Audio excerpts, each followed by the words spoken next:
Казимова Гүлжамал Жалал Ата областына караштуу Көк Жайык шаарындагы 10 мектебинин математика мугалими азыр сиздерге геометрия сабагын тартуулайм. Бүгүн биз сиздер менен азыр 8 класстар үчүн геометрия сабагын өтөбүз. Маанайыңар кандай балдар бүгүн? Жакшы. Геометрия сабагын буга чейин биз кандай өздөштүргөнүбүздү текшерип көрүү үчүн азыр сиздер менен биргеликте жагымдуу маанай тартуулоо менен бир сыйра кайталап алабыз. Менин атым Нурболот, параллелограмм. Юлан? Менин атым Мирлан, медиа. Кичайым? Менин атым Кичайым, Кесиндир. Кесиндир. Айдына? Менин атым Айдына, Айсыната. Айдына толгон. Улук? Менин атым Улук, Узун. Менин атым Акмарат, параллелограмм. Менин атым Айбери, Аян. Аян? Менин атым Байрак.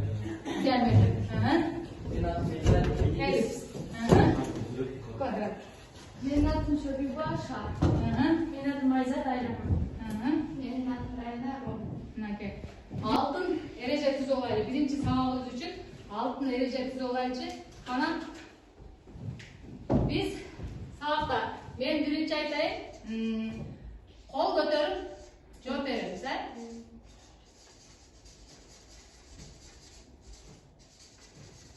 Дагы кандай? Кечикпей жүрүү. Сабакка кечикпей жүрүү. Сабакка түз отуруу. Сабакка түз тынч отуруу, Кол көтөрүп жооп берүү. Кол көтөрүп жооп берүү. Бири-бирин сыйлоо. Бири-бирин сыйлоо азаматка. Башканын оюн угуу. Кол көтөрүп жооп беребиз,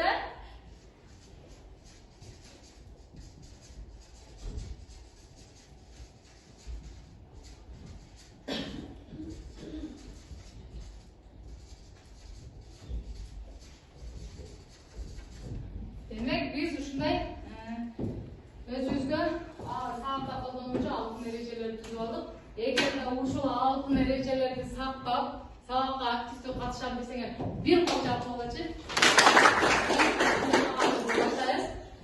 Биз азыр биринчи сабакты баштоодон алдык тапшырма сурап алайлы. Биз өткөн сабакта тапшырма бергенмин. Ошол боюнча азыр кликер тиркемеси боюнча мен силерге барактарды бергем. Ошол барактар боюнча жооп бересиңер. Тесттин суроолору экранда силерге көрсөтүлөт. Силер ошол боюнча мага не кыласыңар, жооп бересиңер. Суроо көрүнүп атабы?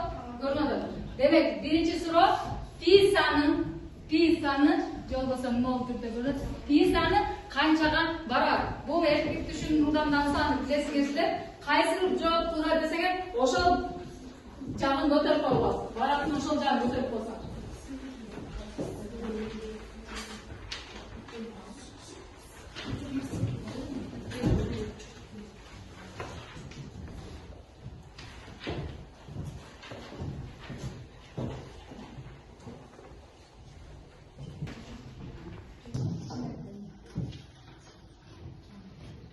Sinus 30 градуста канчага барабар? Sinus 30 градуста канчага барабар?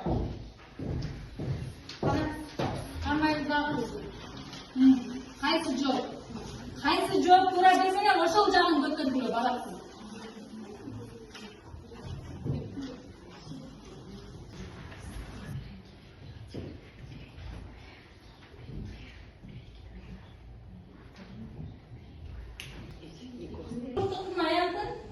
Формуласы кайсы? Тикбурчтуктун табуунун аянтын табуунун формуласын могул жерден кайсысы десеңер ошол жакты көтөрөсүз. Жаштыгек көтөрөбүз. Болот. Жакшы көрүнбөйт. Болот, жакшы көрүнөт. Камачы. Кийинкиге өтөбүз. Кийинки суроо. Бардык жактары барабар болгон параллелограмм эмнеде отурат?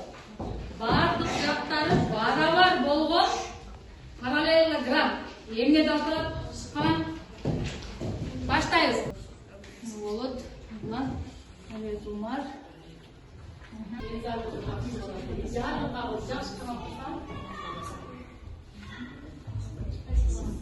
Кийинки суроого өтөбүз. Жоопторун азыр ушул бойдон кийинки суроого өтөлү.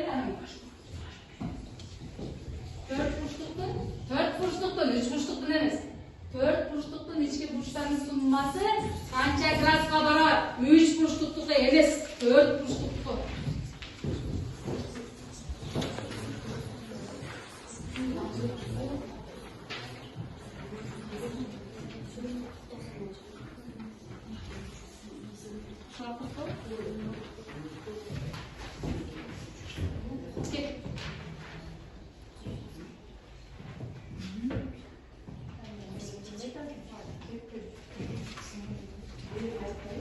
Эми ордуңардан туруп, мен достарда мындай түстүү баракчаларды жататып коюп, өзүнөн көрүп жаркан түстү бирден алганчы. Жок, баарын бирдей алыш шарт эмес. Ошол кайсы жатса ошону ала берди.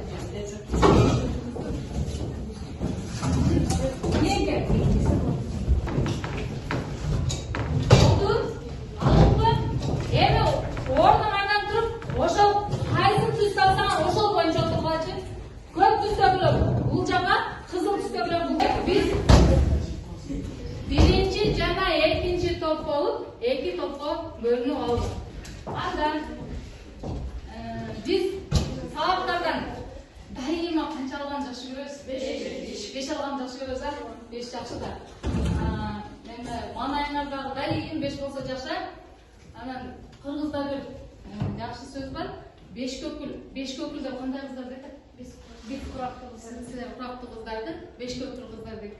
Анан кийин 5 өрдөгүн учуруу деген макалды билесиңерби? 5 өрдөгүн учуруу дегенде жалган айткан адамдын 5 өрдөгүн учуруу дейт экен да. Мен эмнеге бул 5ти айтып атам байкаган жоксуңарбы? Бүгүн 5 март экен. Алтын эрежени сактап кол көтөрүп жооп берсек, бүгүн 5 март экен.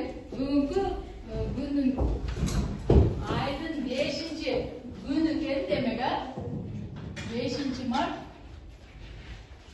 Анан бул 5 март бизде азыр кыргыздардын улуу эмеси болгон улуттук баш кийим күнү дагы ушул 5 мартка туш келип.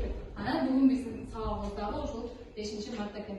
Эми анда биз бүгүн жаңы теманы өтөбүз. Туура, сомпок, көп бурчтуктар. Бул биздин бүгүнкү тема эмес. Биз буну өткөн сабакта өткөнбүз, Эмне үчүн туура, сомпок, көп бурчтуктар деткенбиз? Себеби алардын жактары, бурчтары баардыгы барабар болот экен. Башкача айтканда, бул кандай фигура? Квадрат. Квадраттын бул карама-каршы жаткан жактары, же болбосо жанаша жаткан жактары баардыгы барабар экен. Булчу? Бул кандай фигура? 5 бурчтук. Бул дагы жактары, бурчтары бири-бирине барабар экен. Ошон үчүн булар туура, томпок, көп бурчтуктар. Эми эки жагынан көп бурчу бар болсо, ал бизде эмнеге биркелет? Көп бурчтуктарга биркелет. Эми анын бир ички бурчун таап алыш үчүн өткөн сабакта айтканмын. 180 градус көбөйтүлгөн n-2 бөлүнгөн 2 бул бир ички бурчун таап алуу формуласы экен. Бир ички бурчун таап алгандан кийин анын калган бурчтарын таап алуу оңойлуу болот. Ал эми бир сырткы бурчун кантип табабыз? Сырткы бурчун формула менен табабыз. 360 градус бул 4 бурчтуктун ички бурчтардын суммасы, мен жана тапшырмада айткандай. Демек ошону бир бурчуна бөлсөк, сырткы бурчу келип чыгат экен. Эми турмушта кайсы учурда кездешет экен? Ошону бир эске салып кетели. 0 бизде арынын уясы. Демек арылардын уясы өздөрү жаныбар болгону менен алар туп-туура 6 бурчтук кылып не кылат экен? Уя салат экен өздөрүнө. Ошондой эле дагы колдо төшөлүп турган линеоломду көрдүңөр. Ал кандай формада экен? Квадрат же болбосо тик бурчтук формасындагы экен. Эми биз бүгүн силер менен ошол көп бурчтуктарга иштен жана сырттан сызылган айланаларды карайт экенбиз. Айланага иштен сызылган көп бурчтуктар же болбосо 4 бурчтуктар деп карасак дагы болот экен. Биздин бүгүнкү темабыз айланага иштен сырттан сызылган көп бурчтуктар. Теманы беттериңерге жазып койсоңор болот.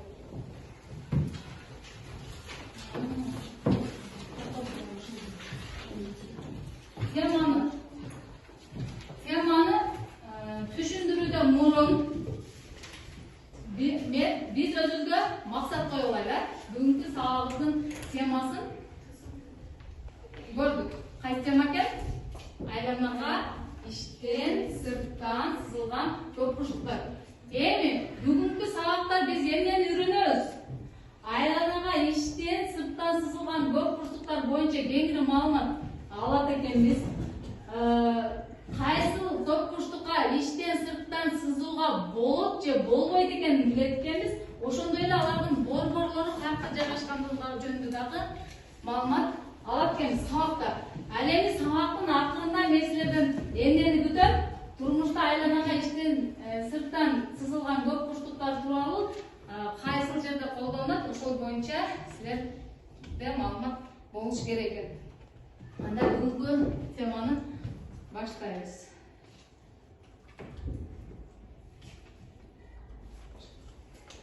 Биз эмнени көрүп турабыз? Жөнөмө жемиштер эмнеден турат?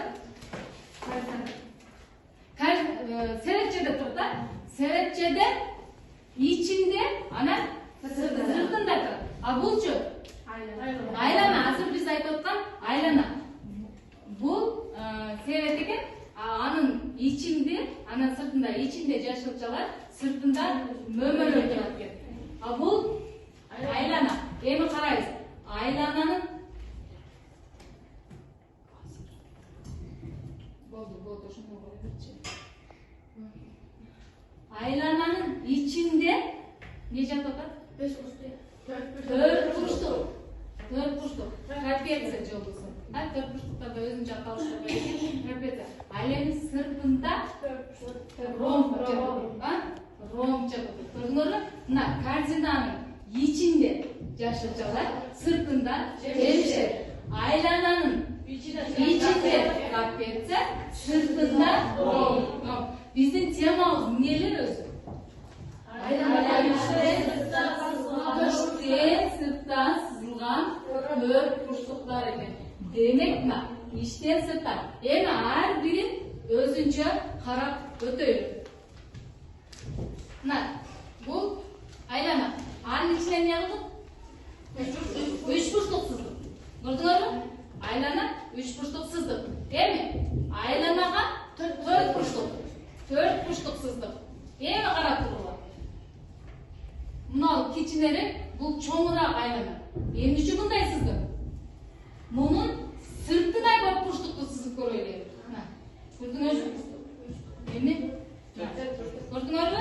Демек, бул ичинде жатканы, бул сыртында жатканы. Көп бурчтуктун айлананын ичинде же болбосо сыртында жаткан экен. Сызып жаза бергиле деттериңерге.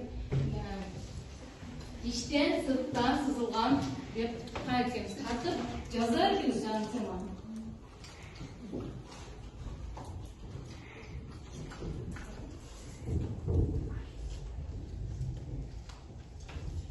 Демек, бул жерде квадратка, анан 3 бурчтукка эмне кылганга болот экен деген чечимге келет экенбиз. Сыртынан да, ичинен да айлана сызууга болот экен. Биз жана максатында айтып кеттик, кайсы учурда болот же болбойт, да? Азыр бул жерде демек квадрат менен 3 бурчтукка ичинен да, сыртынан да айлана сызууга болот экен. Эми карайбыз. Ошо жазып кете бергиле. Бул эмне экен? Айланага иштен сызылган трапеция. Бул айланага иштен сызылган 5 бурчтук. Ром. Бул ром. Эми биз төмөндөгүдөй теореманы карасак болот, да? Эгерде томпок көп бурчтуктун баардык чокулары бир айланада жатса, анда ал көп бурчтукка айлана иштен сызылган деп аталат экен. Жазып алгыла. Бул теореманы жазып алгыла. Эгерде томпок көп бурчтуктун баардык чокулары айланада жатса, анда ал көп бурчтуктун сыртынан айлана сызууга экен болот экен. Мына. Мунун чокулары жатып атабы? 5 бурчтуктун 5 чокусу тең ушул айланада эмне болуп атат? Жатып атат. Ал эми ромбко эмне болуп атат? 2 чокусу жатып атат. 2 чокусу ал айлана менен кесилишкен жок. А биздин теоремада эмне деп атат? Чокулар bir айланада жатса деп, бардык чокулар bir айланада жатса, анда ага сырттан айлана сызууга эмне болот экен? Болот экен. А эгерде мындай ромбтун учуру болгон болсо, андайда эмне экен? Болбой калат экен. Көрдүңөрбү? Жаза бер. Демек, мына бардык эле көк бурчтуктарга иштен жана сырттан айлана сызууга болду. Эми карайсыз. Бул эмне экен? Тик бурчтук. Тик бурчтук. 4 чокусу тең ушул айланада эмне болот? Жатат. Квадратта дагы 4 чокусу тең жатат. Трапецияда мына мен атайын кызыл чек менен көрсөтүп койдум. Ошол чокулары жатып атабы, же жаткан жокпу? Эми параллелограмм. Ромб деле кичине кыйшайтып койсок, эмне экен? Параллелограмм болот экен. Анан ромб мынакей. Бул жерде дагы эмне болгон жок? 2 чокусуна жаткан жок. Биз жогоруда 3 фигурада, тик бурчтуктар, квадраттар, трапецияда кездештирдик. Жогоруда айтылган теоремабыз. Ал эми бул экөөндө эмне кыла алган жокпуз? Кездештире алган жокпуз. Себеби эмне болуп атат? 2 чокусу жатып атат, 2 чокусу эмне болгон жок? Жаткан жок. Эми карап тургула. Кайсы учурда ошонун эгерде 4 бурчтуктун карама-каршы бурчтарынын суммасы 180 градуска барабар болсо, анда ага сырттан айлана сызууга болот экен. Көрдүңөрбү? Мына эрежеси. Эгерде 4 бурчтуктун деп карама-каршы жаткан бурчтарынын суммасы 180 градуска барабар болсо, анда ага сырттан айлана сызууга болот экен. Көрдүңөрбү? Демек, бул карама-каршы жаткан деп бул бурчуна айтабыз. Бул бурчуна айтабыз. Эми карап тургула. Параллелограмм менен ромбдо ошол учур кездешкен жок. Башкача айтканда, бул бурчу менен бул бурчу 380 болобу? Жок, болбойт. Ал эми бул бурчу менен бул бурчу 3-чү, 4-чү бурчтардын суммасы, булар кандай бурчтар болот? Кең бурч болуп аткан үчүн 180 градустан ашып кетет. Ал эми булар тар бурч болуп аткан үчүн 180 градуска жетпей калат экен. Бул учурларда сырттан айлана сызууга болбойт экен. Эми биз жогоруда жанатан бери силер менен айланага сырттан сызылган нелерди карадык? Көп бурчтуктарды карадык. Эми жыйынтыкка келебиз. Тик бурчтукка, квадратка, трапецияга сырттан айлана сызууга болот жазабы.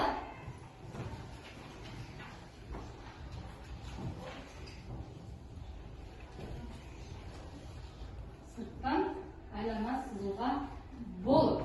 Эми мен маселе менен көргөзүп берейин. Бизге мындай бул эмне? 4 бурчтук. Жөн эле 4 бурчтук. Трапеция десек деле болот, бирок жактары эмне? Барабар эмес. Трапеция жактары барабар болгон учурдагы, барабар эмес болгон учурдагы. Трапеция көбүнчө турмушта эмнеде кездешет? Курулушта кездешет экен. Кайсы учурда? Үйлөрдүн үстүндө. Демеси, ошол үйдүн үстү там башысы ошол трапеция формасында экен. Ал тең жактуу трапеция формасында экен. Эми бизге мындай 4 бурчтук берилсин. А, Б, К, С деген 4 бурчтук берилсин. Бул жерде бизде бир бурчу канча градуска барат? 50 градуска барабар экен. Биз эмнени табышыбыз керек экен? Б бурчун табышыбыз керек экен. А, К деле белгисиз экен. Бирок жогоруда эмне деген теорема карадык биз? Карама каршы жаткан бурчтарынын суммасы 180 градуска барабар болсо, анда ал эмне болот дедик? Сырттан айлана сызууга болот дедик. Эми бул жерде бизге карама каршы жаткан жагы кайсы? Бга С бурчу карама каршы жатып жатат. Ал эми С бурчу бизде эмне болот? Белгилүү болот. А Б бурчу табыш керек. Бирок кантип алсак болот? 180 Айлана берилди. Мынакей А, Б, К, С төрт бурчтуктары берилди. Эми кантип алсак болот? Ойлоңуңар. Мен чыгарбай турайын. Кана ким жөндүрөт? Азыр баалаганыңызда ошону караңыз. Келди. С бурчу мына 50 градус. Өткөрөт.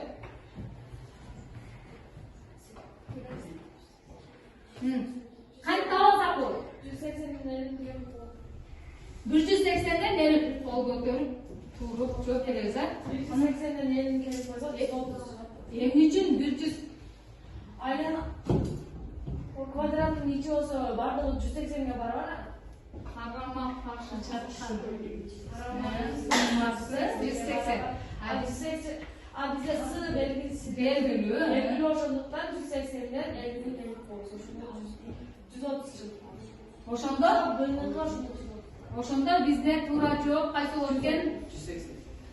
Мынакей Б менен Сны кошсок 180 чыгыш керек эле. Жазып отурабыз, калгандар жөн отурбай. Эми 180ден 50-ни кемит отабыз. Туура жооп 130. Демек Б бурчубуз канчага барар? 130га барар экен. Көрдүңөрбү? Туура жооп 130 градус экен жазып алгыла.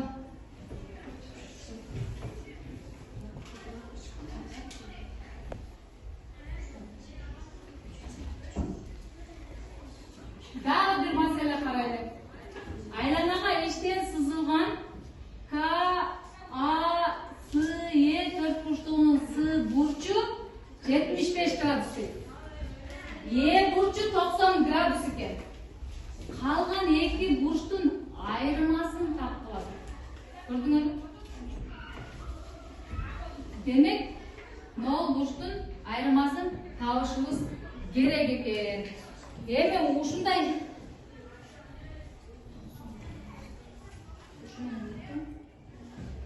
ушул сыяктуу болот. Азыр чыгарып элебиз, азыркыдай кылып эле иштей берсек болот. Эми силер менен дагы баягы силер билгенден кийин эсептеген го. Айырмасын тапкан учурда мында деле эмне болот? Мына эки бурчу белгилүү болот. Анда бул менен буну кошконубузда эмне болуш керек эле? 180 болуш керек эле. Ошол боюнча алып мынакей 105ден 90 кемсек 15. Туура жообуз 15ке жазып алууга тез-тез. Теорема боюнча анын бардык чокулары ошол айланада жатса гана ал фигурага сырттан айлана сызууга болот экен. А эми бул учурда иштен айлана сызылат. Трапецияга анан ромко иштен айлана сызылып атат. Себеби анын чокулары эмне болот? Көп бурчтуктун ичинде жатат да. Демек бул учурда эми ушул жерден карайбыз. Дагы бир фигура бар экен. Ал фигурага мына. Бул кайсы фигура? Квадрат. Квадратка ичинен да сыртынан да айлана сызууга болот экен. Себеби ичинен сызсак дагы сыртынан сызсак дагы анын чокулары, мына сыртынан сызганын чокулары муну жанып өтүп, ичинен сызганын төрт жагы тең мындан жатат. Демек, бир гана квадратка ичтен сырттан айлана сызууга болот. Түшүнүп калыптыр, булар отуртурган. Булар мындайлан турасынан жармаштырбай, узундан жармаштырып алыптыр. Бирок мындай дал келгенде туура эле жармаштырыптыр. Туура эле биринчи топ туура жармаштырган, анан биринчи бүттү. Ушул менин оюмча. Анан кийин биз эми күндө эле сабакты жыйынтыктайбыз. Жыйынтыктоодон мурун биз эмне кылабыз? Баалайбыз. Силерге мен мындай баалоо баракчасын бердим. Ал баалоо баракчасын ар бирибиз бирден алабыз дагы. Ортосунда мен деген турат. Ошол жерде атын аркылуу жазып коюңар. Мен атын жазып коюңар.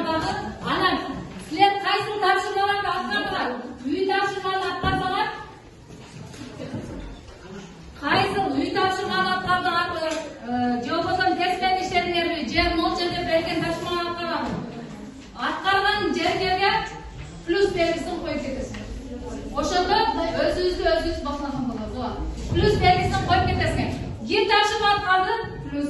Gem sağlıkta katıldı plus. Oşendik koyup getiriyoruz. Men degen жерге өзүнүн ордун атаңарды жазып койсоң.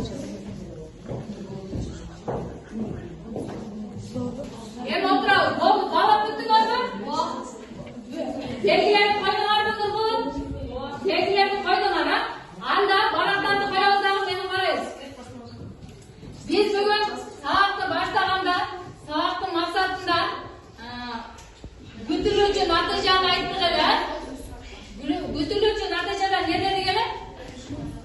Турмушта айланага иштен сырттан сызылган көп бурчтуктар тууралуу теоремаларды билебиз дегенбиз. Көп бурчтуктар боюнча берилген мисал маселелерди чыгара алабызбы? Дагы келип калсак ушундай маселе мисалдар чыгара алабызбы? Чыгара алабыз. Демек биз ошол күтүлүүчү натыйжага жеттик. Анда бүгүнкү сабак ушуну жыйынтыктадык. Сабакка активдүү катышып бергениңер үчүн